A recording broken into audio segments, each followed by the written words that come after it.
दोस्तों खूब जोरों शोरों और तैयारियों के साथ मिर्जापुर 3 अभी हाल ही में रिलीज की गई। कई लोगों ने तो जैसे ही सीरीज रिलीज हुई रात भर में देख डाली, लेकिन मुझे एक हफ्ते बाद का मौका मिला कि मैं इस 10 एपिसोड वाली सीरीज को देख पाऊं, क्योंकि छोटा मोटा सीरीज नहीं है ये, भारी भरकम है और 1 घंटे तक के हैं। देखा जाए तो सीरीज के पहले 2 पार्ट काफी हिट रहे और पूरा माहौल बनाया गया।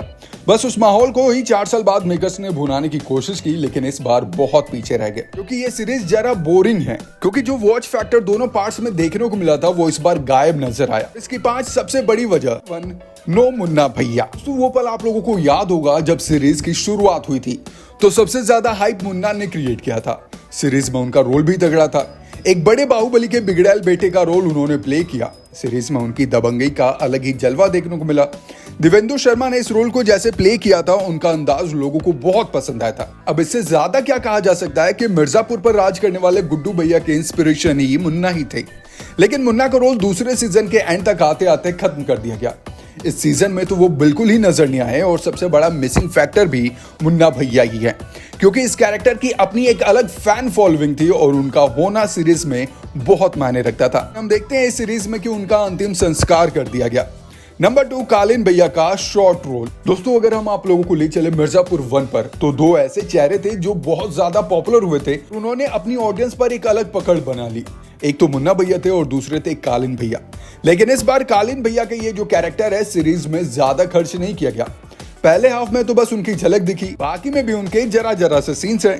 इस सीरीज को लोग सिर्फ मार धाड़ के लिए नहीं देखते, वैसे ही तो ये काल्पनिक सीरीज है। ऐसे में जो कालीन भैया का कैरेक्टर गढ़ा गया वो सीरीज की जान है। उनके बिना सीरीज के 10 एपिसोड को घसीट ले जाना बहुत रिस्की था। पता नहीं मेकर्स ने ये रिस्क लिया ही क्यों। 3, अपीलिंग किरदारों की कमी। पिछले सीजन में देखा गया कि कैसे लाला और रॉबिन के किरदारों ने दर्शकों को खूब मौज कराई, लेकिन इस बार इन दोनों किरदारों पर उतना फोकस नहीं किया गया। ये भी नोटिस करने की बात है कि ऐसे नए किरदार लाए ही नहीं गए। लाना चाहिए था, मजा तभी तो आता है। इस बार की सीरीज में कुछ भी नया नहीं था। अब बात करें नंबर 4 की, तो अच्छे डायलॉग्स की कमी। सीरीज पर शुरुआत से ही ऐसे आरोप लगते रहे कि इसमें काफी गाली गलौच है।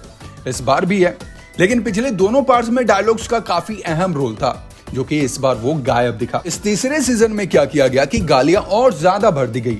आम बोलचाल जो चलन में है उसे रियलिस्टिक दिखाने के लिए गालियों का इस्तेमाल किया जाता रहा है, लेकिन इसका मतलब ये तो नहीं कि आप डायलॉग्स ही खत्म कर दें। अगर आप लोगों को लाला का कैरेक्टर याद होगा तो उसका एक अलग ही डायलॉग है, या फिर कहें तकिया कलाम है, बड़े हरामी हो मियां। वही रॉबिन की बात करें तो वो बातों बातों में कहता है कि ये भी ठीक है कहना। ऐसे कुछ छोटे छोटे इनपुट्स ने दूसरे सीजन को खास बना दिया था, लेकिन इस बार ये सब कुछ मिसिंग लगा। पॉइंट नंबर 5, ये आखिरी पॉइंट और इंपॉर्टेंट इसलिए हो जाता है क्योंकि सीरीज वैसे ही इस बार ज्यादा ग्रिपिंग नहीं है।